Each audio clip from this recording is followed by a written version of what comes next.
صرف اللہ ہی ہے جس پہ امید رکھو تو اندھیرے میں بھی راستہ نکل آتا ہے۔ آنکھوں سے گرے آنسو اور نظروں سے گرے لوگ کبھی اٹھا نہیں کرتے۔ اللہ مخلص دلوں کے ساتھ ناانصافی نہیں ہونے دیتا۔ بس ایک رب کو راضی کر لو، دیکھنا کیسے تمہارے خلاف لوگوں کی سازشیں ناکام ہوتی ہیں۔ اللہ آزمائشیں تو دیتا ہے مگر آزمائش میں کبھی تنہا نہیں چھوڑتا۔ ان بد دعاؤں سے ڈرو جو بول کر نہیں دی جاتی۔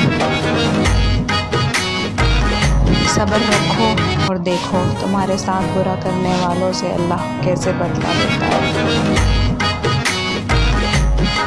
دھوکہ بہت وفادار ہوتا ہے، آپ جس مرضی کو دیں لوٹ کر آپ کے پاس ہی آتا ہے۔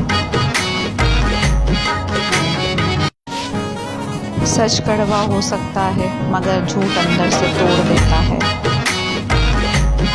خوش رہنے کا سب سے اچھا اصول یہ بھی ہے، جہاں لگے کہ آپ کی جگہ نہیں وہاں خاموشی سے خود کو الگ کر لو۔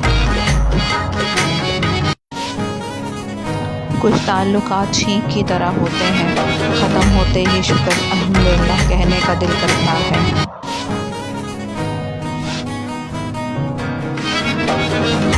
سچے رشتوں کی خوبصورتی ایک دوسرے کی غلطیوں کو برداشت کرنے میں ہے، کیونکہ بنا خامی کا انسان تلاش کرو گے تو اکیلے رہ جاؤ گے۔ جب وہ عطا کرنے پر آتا ہے تو مانگنے کا سلیقہ بھی سکھا دیتا ہے۔ توبہ کی امید پر ہو چکے ہیں بہت گناہ یا رب، مہلت تو مل رہی ہے توفیق بھی عطا کر۔ نہ جانے کیسے پرکھتا ہے مجھے میرا خدا، امتحان بھی سخت لیتا ہے اور ہارنے بھی نہیں دیتا۔ مخلصی پر جو تھپڑ پڑتے ہیں وہ آپ کو بدل کر رکھ دیتے ہیں۔ سچے لوگوں کو غصہ جلدی آتا ہے، منافق لوگ منہ پر مسکراہٹ اور دل میں غصہ رکھتے ہیں۔ تمہاری وجہ سے اگر کوئی بے سکون ہو جائے تو یاد رکھو تم ظالموں میں سے ہو۔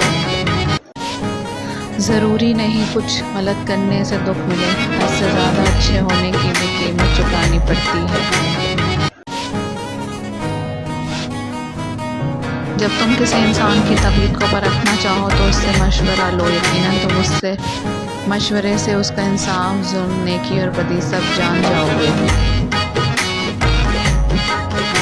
وقت سب کو ملتا ہے زندگی بدلنے کے لیے، لیکن زندگی دوبارہ نہیں ملتی وقت بدلنے کے لیے۔ منزل پانا تو بہت دور کی بات ہے، غرور میں رہو گے تو راستے بھی نہیں دیکھ پاؤ گے۔ بہترین انسان عمل سے پہچانا جاتا ہے، کیونکہ اچھی باتیں تو دیواروں پہ بھی لکھی ہوتی ہیں۔